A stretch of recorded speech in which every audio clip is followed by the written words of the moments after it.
జిల్లాని ముందుకు తీసుకొని పోయిన మాజీ మంత్రివర్యులు ఖమ్మం మాజీ శాసనసభ్యులు సోదరులు పువ్వాడ అజయ్ గారు, గౌరవనీయులైన మరొక మాజీ మంత్రివర్యులు సోదరి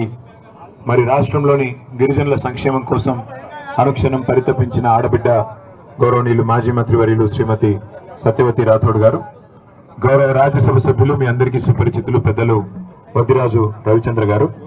గౌరవనీయులైన సీనియర్ మాజీ శాసనసభ్యులు సీనియర్ నాయకులు ఖమ్మం జిల్లాలో అందరికీ సుపరిచితులు అన్న సత్తుపల్లి మాజీ శాసనసభ్యులు సండ్ర వెంకటవీరయ్య గారు, గౌరవనీయులు మాజీ శాసనసభ్యులు పెద్దలు కొండపాల కోటేశ్వరరావు గారు, ఖమ్మం జిల్లా పరిషత్కి మొన్నటిదాకా చైర్మన్ గా వ్యవహరించిన పెద్దలు అన్నగారు కమల్ రాజ్ గారు, మరొక మాజీ శాసనసభ్యులు అన్న తాటి వెంకటేశ్వర్లు గారు, గౌరవనీయులు ఖమ్మం జిల్లా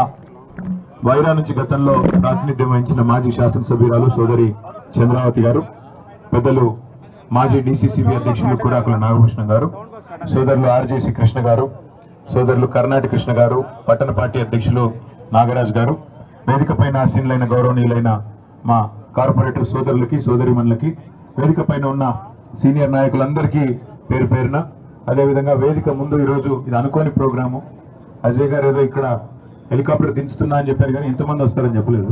మరి అనుకోని ప్రోగ్రాం కూడా ఇంతమంది మా సోదరులందరూ ఉత్సాహంగా వచ్చేసినందుకు మా ఆడబిడ్డలు కూడా ఈ తోపులాటలో కూడా ఇంత ఉత్సాహంగా వచ్చినందుకు మీకు కూడా ప్రత్యేకంగా ధన్యవాదాలు. మా మీడియా మిత్రులకు కూడా ప్రత్యేకంగా ధన్యవాదాలు. ఇవాళ మనకి సరిగ్గా తెలంగాణ ప్రజలు 2 దఫాలుగా మనకు అవకాశం ఇచ్చినారు. పెద్దలు కేసీఆర్ గారి నాయకత్వంలో కొత్త రాష్ట్రంగా ఏర్పడ్డ తెలంగాణ ఒకవైపు బుడి అడుగులు వేస్తూనే మరొక వైపు ఒక పటిష్టమైన పునాది కొత్త రాష్ట్రానికి వేయాలనే ఉద్దేశంతో చాలా నిర్మాణాత్మకంగా ప్రణాళికాబద్ధంగా 10 సంవత్సరాలు మనం పనిచేసిన విషయం రాష్ట్రంలోని అందరికీ తెలుసు. అది వ్యవసాయం కావచ్చు, సాగునీటి రంగం కావచ్చు, పట్టణాభివృద్ధి కావచ్చు, పల్లె ప్రగతి కావచ్చు, విద్య కావచ్చు, వైద్యం కావచ్చు, గిరిజన సంక్షేమం కావచ్చు, దళితుల సంక్షేమం కావచ్చు, బలహీన వర్గాలకు పెద్దపీట వేయడం కావచ్చు, మీరు ఏ రంగమైనా తీసుకోండి, ప్రతి రంగంలో మైనారిటీలు, మహిళలు, ఏ రంగమైనా తీసుకోండి, 10 ఏళ్లలో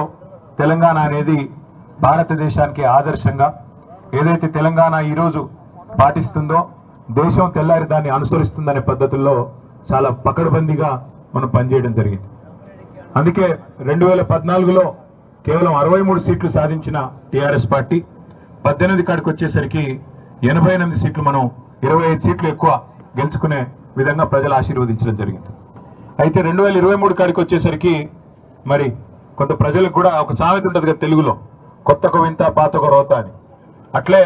10 ఏళ్ళు మనల్ని చూసి కొద్దిగా బోరు కొట్టినట్టుంది. అట్లే అవతల వైపు నుంచి కూడా హామీలు ఏవైతే గుప్పించి